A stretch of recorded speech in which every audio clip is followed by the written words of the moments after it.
하나님의 말씀 함께 읽겠습니다. 한 절 말씀인데 같이 읽습니다. 시작. 무릇 더러운 말은 너희 입 밖에도 내지 말고 오직 덕을 세우는데 소용되는 대로 선한 말을 하여 듣는 자들에게 은혜를 끼치게 하라. 아멘.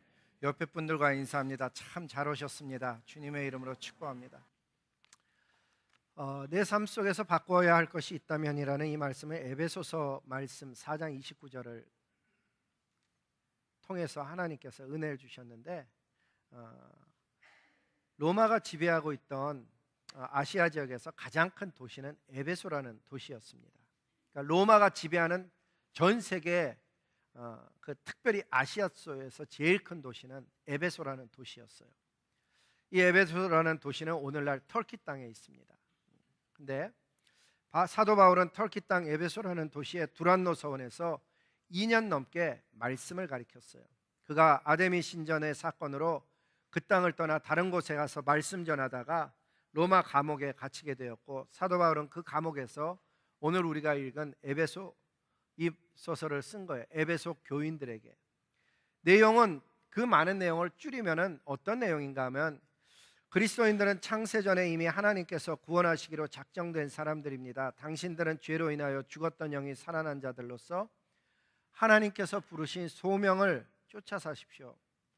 여러분은 거룩하게 살으셔야 되고 거짓을 떠나 서로 다투지 말고 오직 성령 안에서 하나가 되어서 영적 싸움에서 승리하는 삶을 살기를 바랍니다. 이게 에베소서의 전체 내용인 거예요. 이러한 내용 가운데 오늘 성령 하나님이 저와 여러분에게 하시는 말씀은 4장 21절 이하서부터 시작이 됩니다. 어떤 내용인가 하면은, 진리가 예수 안에 있는 것 같이 너희도 참으로 그에게서 듣고 또한 그 안에서 가르침을 받았을진데, 너희는 유혹의 욕심을 따라 썩어져가는 구습을 따르는 옛사람을 벗어버리고, 쉽게 얘기하면 새 사람을 입으라는 거예요. 옛사람 벗어버리고 새 사람을 입으라. 이게 오늘 성령 하나님이 저와 여러분에게 하시는 말씀이죠. 그래서 오늘 설교 제목이 내 삶 속에서 정말 바꿔야 할 것이 있다면 인생 속에 무엇을 바꿔야 될까? 그 바꿔야 되는 것 중에 가장 중요한 것은 많은 것 가운데 실천하는 믿음인 거예요. 아무리 말씀을 들어도, 말씀이 은혜가 되어도 실천하지 않으면 야고보 사도가 말씀하는 것처럼 듣기만 하고 스스로 자기를 속이는 자가 되기 때문에, 어떻게 하면 내가 말씀을 붙들고 하나님 앞에 살아갈 수 있을까? 실천할 때 하나님의 영이 내 안에서 힘있게 살아나게 되는 거예요. 세상에 몰라서 하나님을 잘 못 섬기는 게 아니고, 아는데 실천하지 않아서 하나님의 영이 내 삶을 지배하지 못하는 거거든요. 실천한다는 것 보면은 결심이 아니에요. 그것 자체도 은혜거든요. 하나님 앞에 나가서, 하나님, 제가 말씀 붙들고 살아서 하나님의 뜻을 이 땅에서 펼치며 살아가게 도와주세요. 기도해야 되는 거죠. 신앙생활이 보면 의지로 되어지지 않아요. 부모님은 그렇게 신앙생활 잘해도 자녀가 똑같이 해내는 것도 아니고요. 부모님은 그렇게 신앙생활 안 하는 가정에서 태어났는데 자녀는 정말 신앙생활 잘하는 경우도 있고요. 보면 각 사람이 받고 있는 은혜가 다 다른 거예요. 특별히 옛사람을 벗어버린다는 것, 그게 사람의 생각처럼 그렇게 쉬운 게 아니에요. 왜? 옛날의 생활 방식이 편하고 거짓된 욕망, 그것이 우리의 삶을 붙잡으면은 그것 내어놓기가 쉽지가 않은 거예요. 그래서 옛사람이 누구냐서부터 한번 생각해 보는 거예요. 옛사람은 누구인가? 한마디로 예수 십자가의 사건이 내 마음에 들어오기 전 이전의 내 모습이 옛사람이에요. 십자가가, 예수 그리스도의 십자가의 사건이 내 마음속에 들어오면 그 사람은 더 이상 옛사람이 아닌 거예요. 우리가 다 같이 예배를 드리고 있지만은 우리들 가운데 예수 십자가의 사건이 아직 믿어지지 않는 사람은 너무나 죄송한 말씀인데 아직 옛사람의 삶을 살고 있다는 걸 본인은 잘 모르는 거예요. 옛사람의 특징을 어떻게 하냐고요? 그 사람이 옛사람인지 아닌지 알아보려면 아주 간단해요. 영적인 일들을 알아듣지를 못하는 거예요. 마음이 나빠서가 아니고 영적인 일이 깨달아지질 않는다니까요. 예를 들면 교회 속에 왔을 때 예배를 다 같이 드리고 있는데, 여러분 우리 진실하게 삽시다, 거룩하게 삽시다, 깨끗하게 삽시다, 사랑하며 삽시다, 봉사하며 삽시다, 이런 얘기는 다 알아들어요. 근데 영적인 이야기, 성령으로 거듭나야 됩니다. 그 말이 무슨 의미인지 모르는 거예요. 성령으로 거듭나야 됩니다. 하나님이 당신 삶 속에 주인인데 그 주인의 말씀이 들려지냐고 물어보면 들려지지가 않는 거죠. 성령 하나님이 내 마음을 바꾸는 것을 경험하지 못하고 성령 하나님의 말씀에 의해서 세상이 돌아가는 것이 깨달아지지 않으니까 성령을 쫓아 행하라는 말 자체가 그 사람에게는 전혀 상관없는 이야기가 되는 거예요. 영적인 이야기를 듣고도 모르는 이유, 안 믿어지는 이유는 죄로 인해서 죽은 내 영혼이 아직 살아나질 않아서 살아있는 하나님의 말씀이 나에게 아무런 관계가 연결이 되지 않는 사건인 거죠. 성경은 뭐라 그러는가 하면 십자가에서 죽으신 예수님께서 허물과 죄로 죽었던 너희를 살렸다라고 얘기하는 거예요. 저와 여러분은 이전에 다 분명히 살아있는데 죽은 사람이라고 표현하는 거예요. 6월 때 죽었던 너희를 지금 살렸다는 거예요.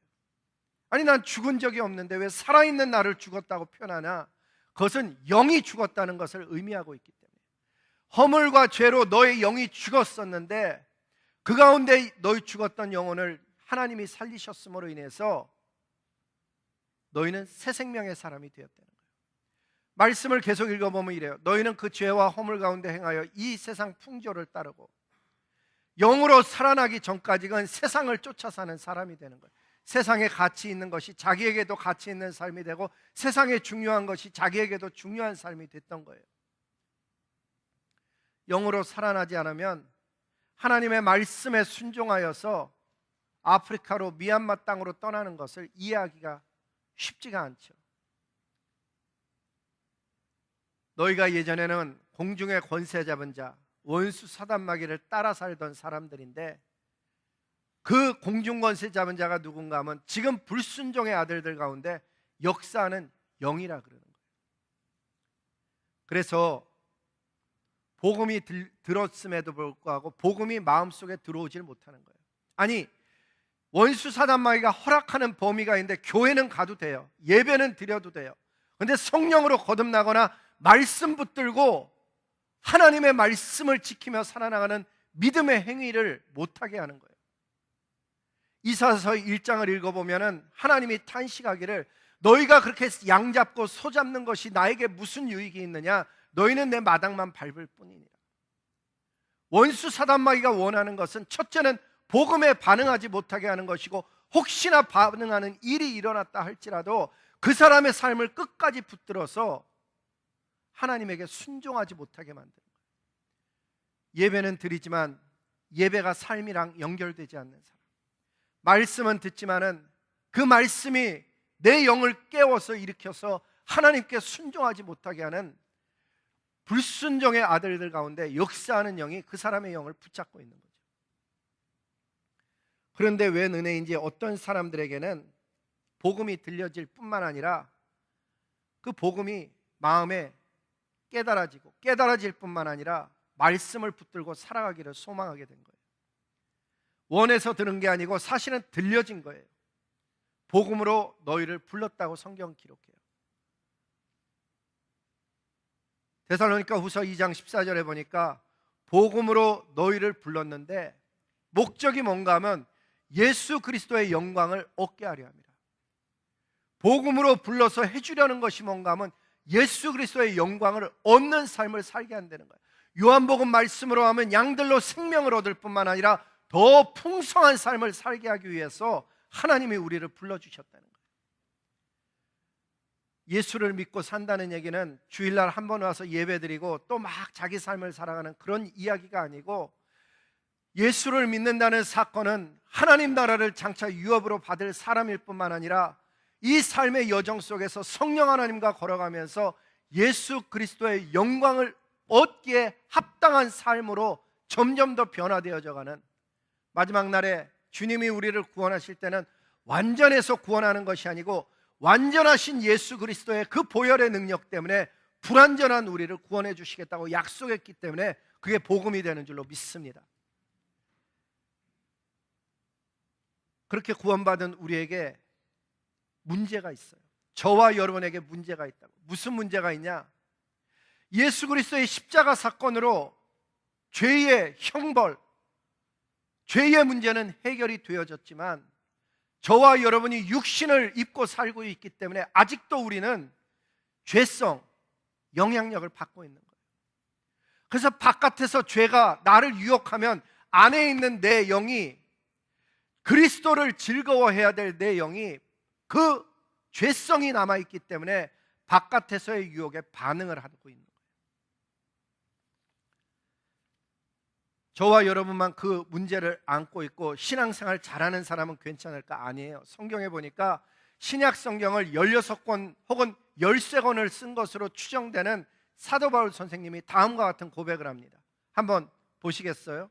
로마서 7장에 보니까 내가 행하는 것을 내가 알지 못하노니, 내가 행하는 것 정말 내가 이해하지 못한다는 거예요. 그게 뭔가 하면은 내가 원하는 것은 행하지 아니하고, 내가 원하는 게 뭐예요? 사도 바울 선생이 원했던 건 뭐예요? 거룩한 삶이고 복음 전하는 삶이고 하나님의 영광이 드러나는 삶이었는데 그것은 내가 행하지 아니하고 도리어 내가 미워하는 것. 사도 바울 선생님이 미워했던 것이 뭐예요? 육신의 정욕, 안목의 정욕, 이생의 자랑 아니에요? 그것을 행하는 나를 내가 이해할 수 없다라고 이야기해요. 저와 여러분이 동일한 문제 속에 들어가 있는 거죠. 그리스도께서 십자가 위에서 내 죄의 문제를 해결해 주신 것은 확실히 알겠는데 그 그리스도와 함께 삶을 동행하다 보니까 내가 정말 그리스도께서 말씀하신 것은 행하지 않고 도리어 미워하는 바, 그것을 내가 행하며 사는 거예요. 아니라 그러면서도 하나님의 나라와 영광을 위해서 살아야 된다는 것을 알고 있음에도 불구하고 실제 살아가는 모습은 땅의 사람처럼 살아가는 거예요. 그렇다고 뭐 엉망으로 사냐? 그런 건 아니에요. 정말 어떤 사람의 삶은 하나님께서 기뻐하는 삶을 살아요. 어떤 사람이냐?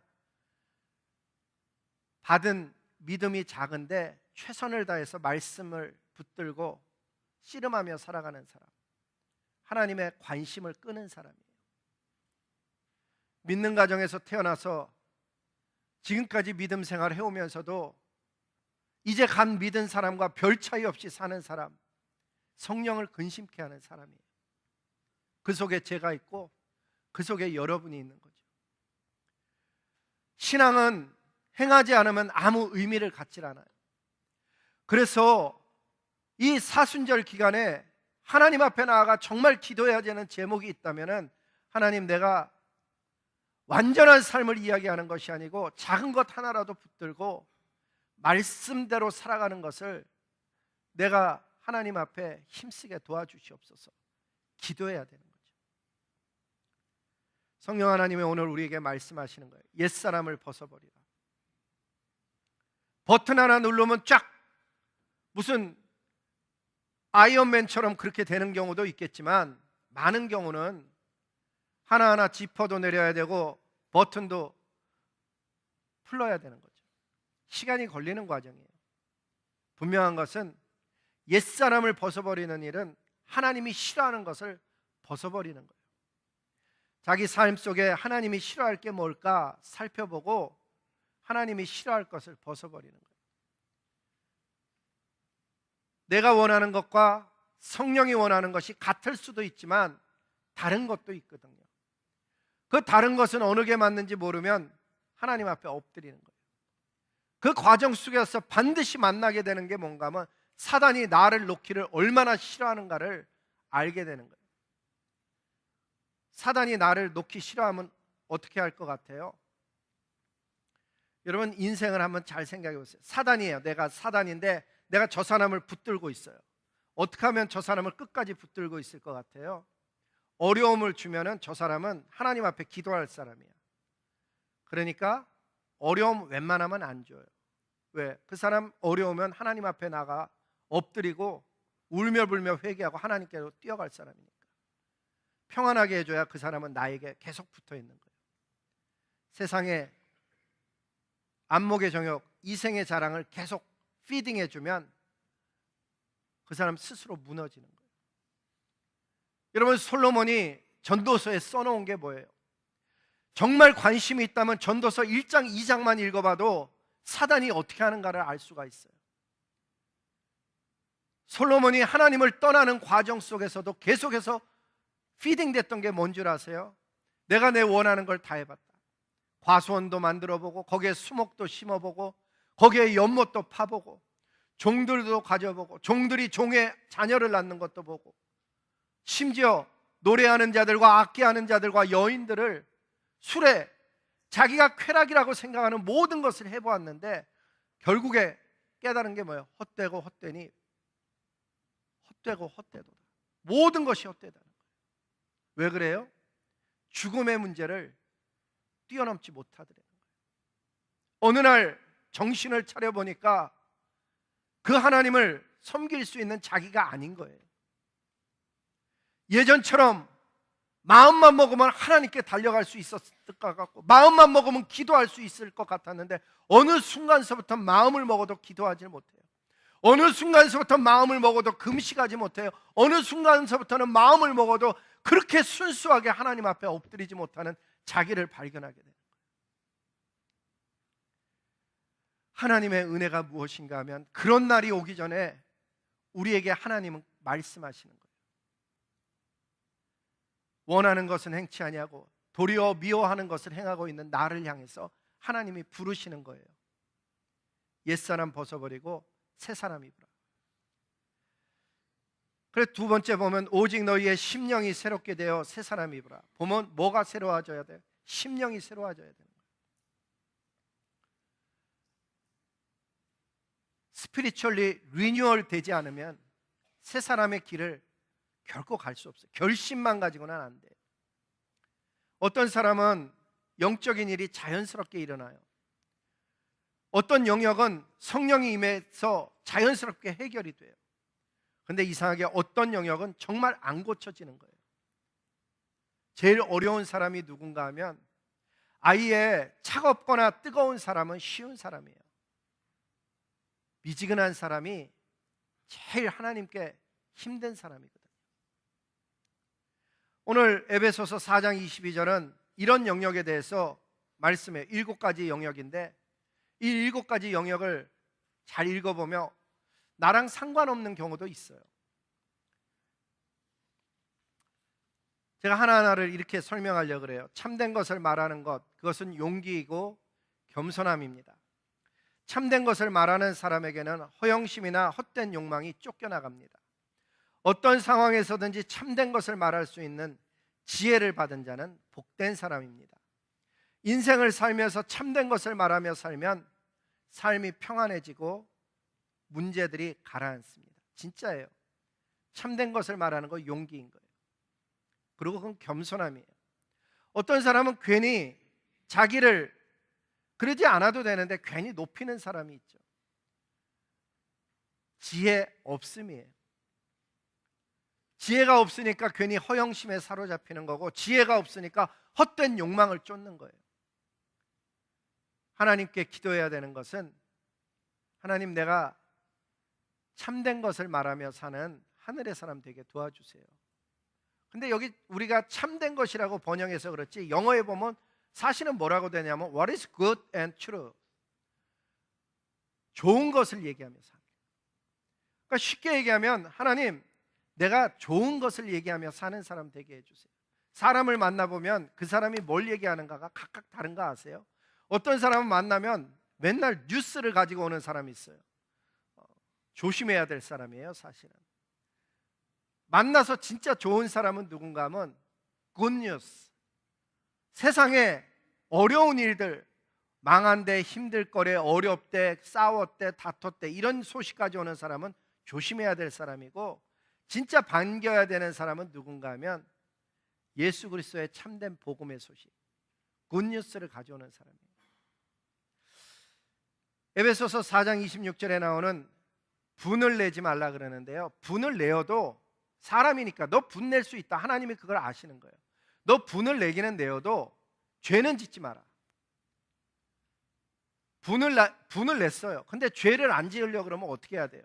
그 사람 앞에서 다 불러오면은 죄를 지을 수밖에 없죠. 그리고 혹시 분이 나도 해가 지도록 분을 품지 말래요. 어떻게 해결할 수 있어요? 자기 전에 하나님께 이야기하는 거예요. 하나님, 오늘 정말 제 화났어요. 하나님, 오늘 저 정말 실망했어요. 하나님, 오늘 수치감을 느꼈어요. 하나님, 오늘 정말 억울했어요.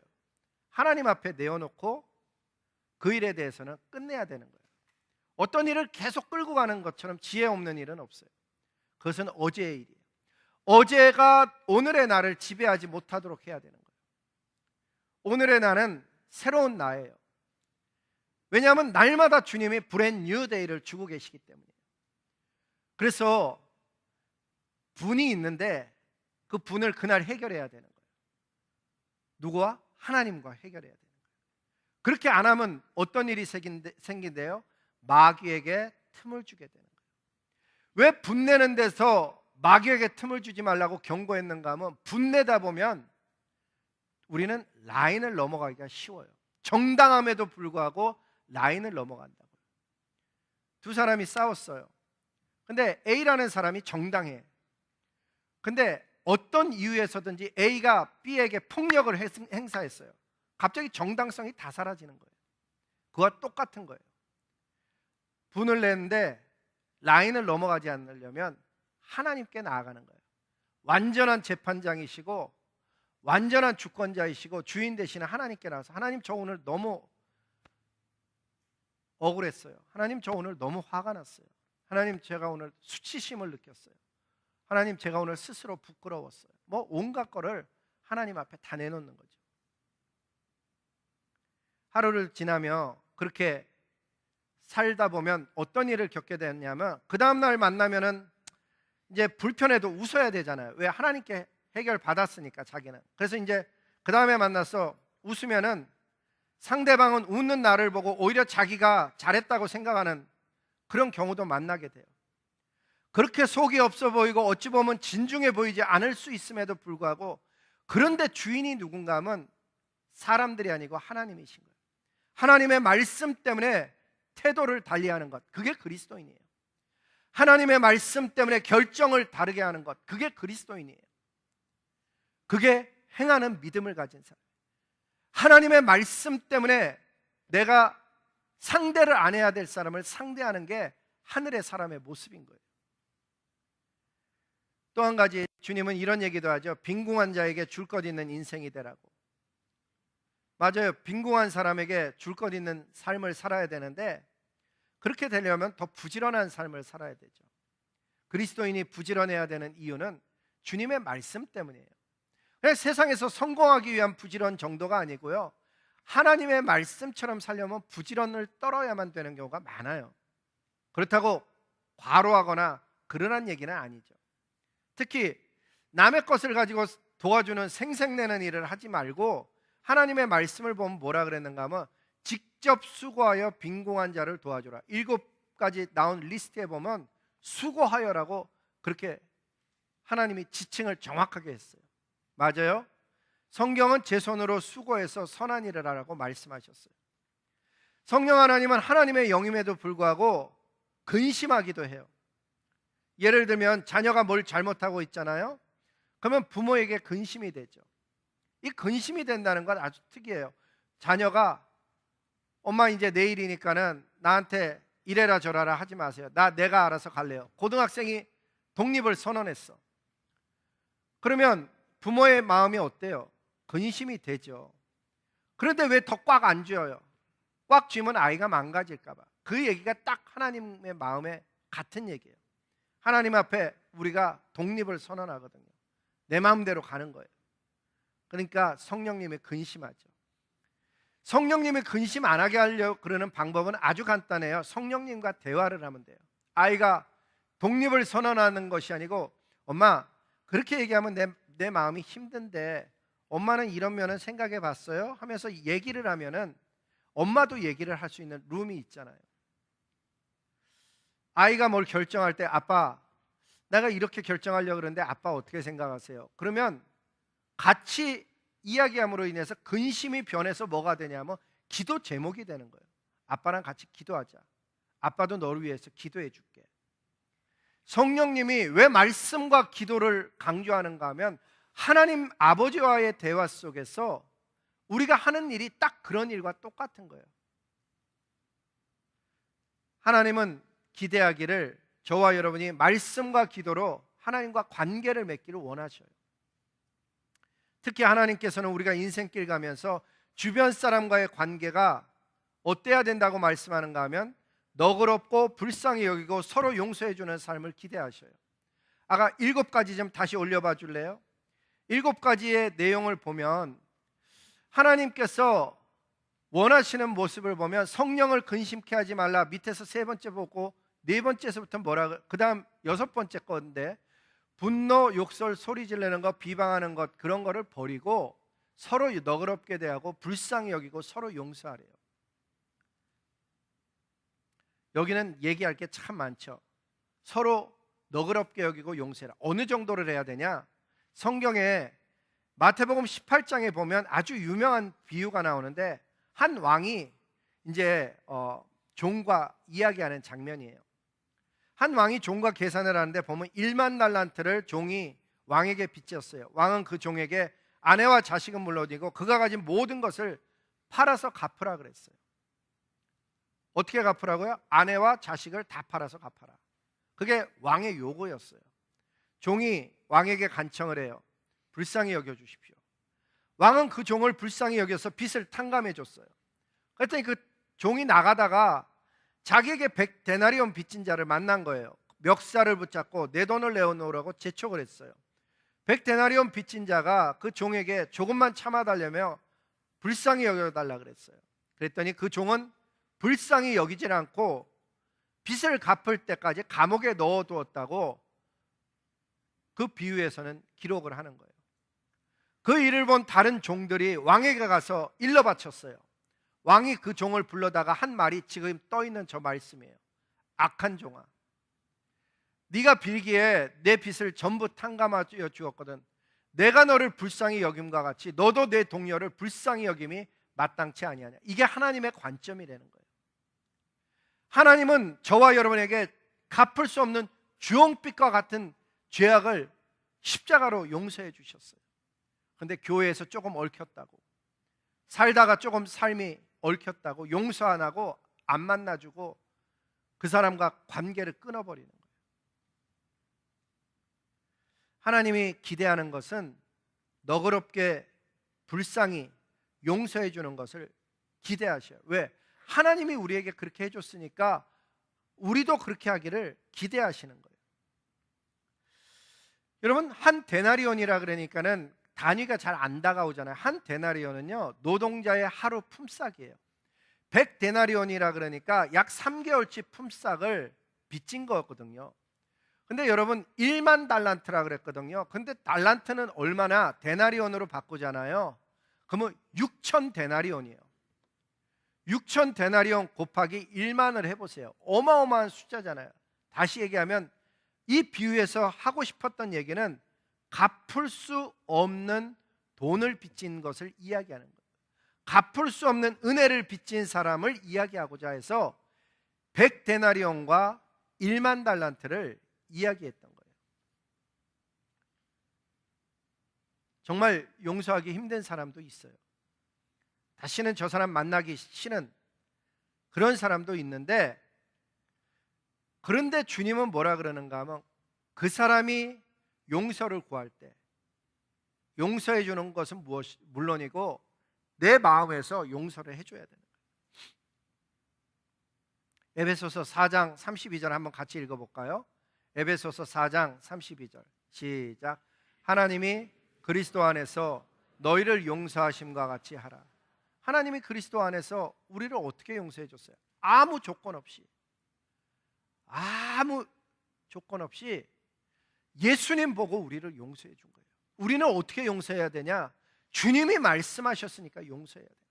아무 조건 없이. 이게 살아다 보면 쉽지 않아요. 저는 특별히 여러분에게 간구해요. 여러분 신앙생활 안 하고 그냥 세상에서 만난 사람들도 용서해 주는데, 신앙에서 만난 사람 혹시 엉킨 인생이 있으면 반드시 용서해 줘야 돼요. 다시 강조해요. 신앙생활 속에서 엉킨 인생들 반드시 용서해 줘야 돼요. 저도 목회하다 보니까 신앙생활 속에서 막 엉킨 사람들이 있어요. 저도 있거든요. 용서가요, 자기 힘으로 잘 안 돼요. 그날 저녁에는 기도할 때 용서가 됐는데 그 다음날 용서가 안 돼갖고 또 생각난단 말이에요. 그럼 또 가지고 나가서 또 용서를, 하나님 저 용서가 안 돼요. 자꾸 하나님한테 도움을 청하죠. 사실은 자기도 용서받아야 되는 사람이에요.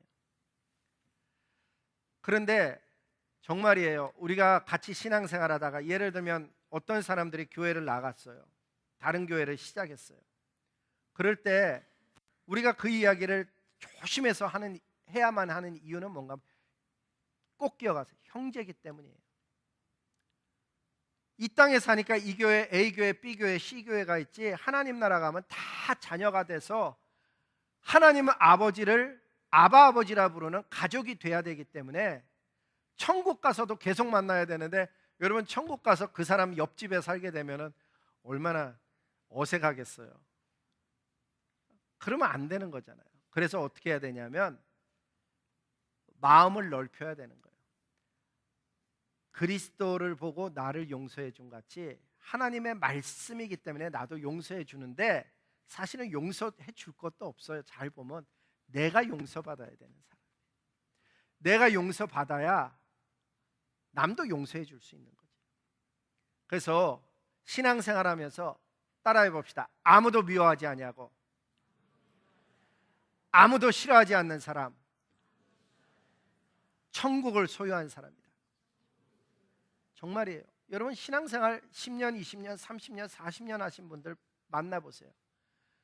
얼마나 얽힌 게 많은지. 근데 풀질 않는 거예요.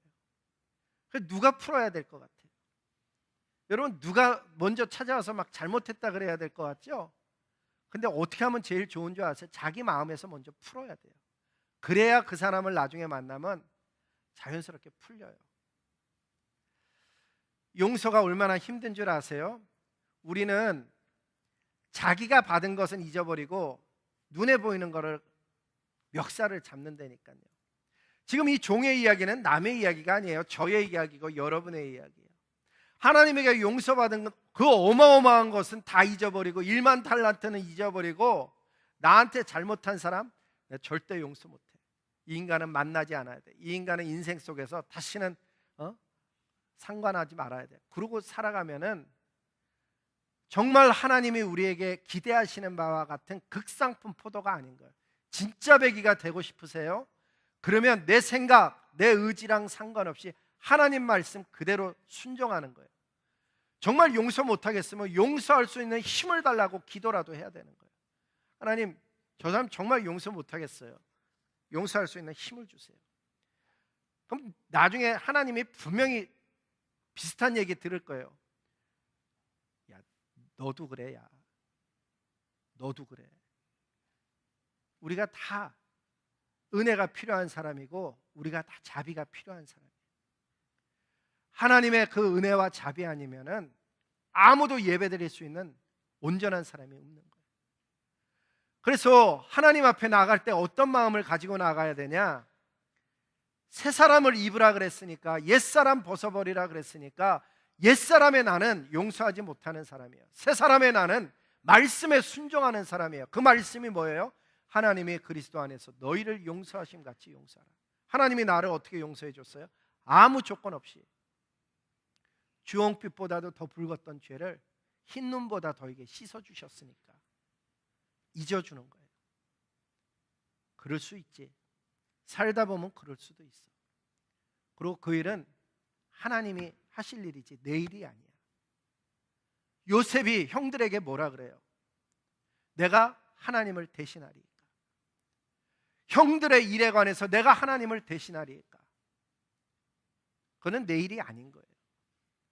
오늘 하나님은 저와 여러분의 인생에 찾아오셔서 너희가 진짜 하늘의 사람 되기, 그 삶을 살아갈 때 집중해야 되는 것이 있다면 실천하는 사람. 아무리 말씀을 많이 알아도, 아무리 너희가 믿는 가정에서 태어났어도, 아무리 네가 마음속에는 하나님을 사랑한다 할지라도 실천하지 않는다면 그것은 헛된 신앙이라는 거예요. 네가 내 마당만 밟으러 오니 누가 그것을 너에게 요구하였느냐. 마지막은요, 덕을 세우는 선한 말을 하며 살기가 이제 마지막이에요. 오늘 성령 하나님이 저와 여러분에게 주시는 마지막 주제는 덕을 세우는 선한 말을 하며 사는 거예요. 이 어떤 말 하며 사느냐가 참 중요하거든요. 저도 지혜 없는 저의 말 때문에 지나온 날들에 대해서 삶을 뒤돌아보면 하나님 앞에 엎드려야 될 게 얼마나 많은지 몰라요. 아마 여러분 중에도 자기의 말로 인해서 힘들어하는 분이 있을 거예요. 근데 내 말로 인해서 다른 사람이 힘들어한다는 걸 아는 것도 지혜고요, 어떤 사람은 모르고 계속 그냥 하면서 살아요. 근데 오늘 에베소서가 다루는 말은 더러운 말이에요. 더러운 말 하지 말라 그랬는데 그리스도인들 가운데 더러운 말 해서 고통하는 사람은 제가 보기에 그렇게 많지 않아요. 지혜 없는 말을 해서 고통하는 경우가 훨씬 많아요. 잘 보면은 사람마다 그 지혜가 다른 거예요. 예를 들면 이래요. 어떤 사람은 자기만 아는 지혜가 있어요. 자기만 알아. 그래서 내가 이 말을 하면 상대방이 어떻게 상처를 받을지 못 알아보고 내 입장만 얘기하는 사람이 있어요. 여러분 살다 보면 그런 사람 만났을 거예요. 자기 입장만 얘기하는 사람. 드라마에서 보니까 딸한테 엄마가 그런 얘기 하더라고요. 딸에게 너는 왜 네 입장만 아니? 너는 왜 너 생각만 하니? 그러면서 시집가는 딸한테 그 얘기를 하더라고요. 그러니까 그 딸은 대학도 나오고 다 멀쩡하지만은 미숙함이 뭔가 하면 자기 입장만 아는 거예요. 지혜가 아직 거기까지 있는 거예요. 자기 입장만 아는 거예요. 어린아이일수록 자기만 알게 되거든요. 그래서 먹을 것을 꼭 내가 뺏어야 될 것 같고, 어릴수록 자기만 알게 되는 거예요. 근데 하나님께서 지혜를 주셔서 어떤 사람은 이런 것도 알아요. 내가 이 말을 하면 상대방이 이렇게 상처를 받겠네, 내가 이 말을 하면 상대방이 이런 생각을 하겠네. 상대방을 아는 사람이 있어요. 여러분 가운데 그런 사람이 있는데 그 상대방을 알아주는 사람하고 살면 삶이 따뜻해져요. 왜? 상대방의 마음을 알아서 따뜻한 말을 하거든요. 힘들었겠네, 어려웠겠네, 막 이랬어. 그러면은 여러분 자녀들이 와서 막 뭘 얘기하거나 누가 와서 얘기할 때 너는 그게 문제야 이러는 사람이 있고요, 그냥 듣고 무조건 힘들었겠네, 어려웠겠네, 아 기도해야겠네, 이렇게 상대방을 받아주는 사람이 있거든요. 그 사람은 그 얘기에 동의를 해설하기보다는 말하고 있는 사람의 심정을 알고 내가 뭘 얘기해야 되는가를 아는 사람이에요. 그러니까 어떤 사람은 내가 말할 때 내가 이 말을 하면 상대방이 상처를 받을지 상대방이 기분이 어떨지를 아는 사람이 있어요. 더 놀라운 것은요, 어떤 사람은 지혜가 더 있어서 내가 이 말을 하면 상대방이 어떻게 느끼고 내가 어떻게 느낄 뿐만 아니라 듣고 있는 사람이 어떻게 느낄까를 알고 있는 사람들이 있어요. 이 말하면 안 되겠네, 사람들이 힘들어하겠네, 그래서 안 하는 이야기가 있어요.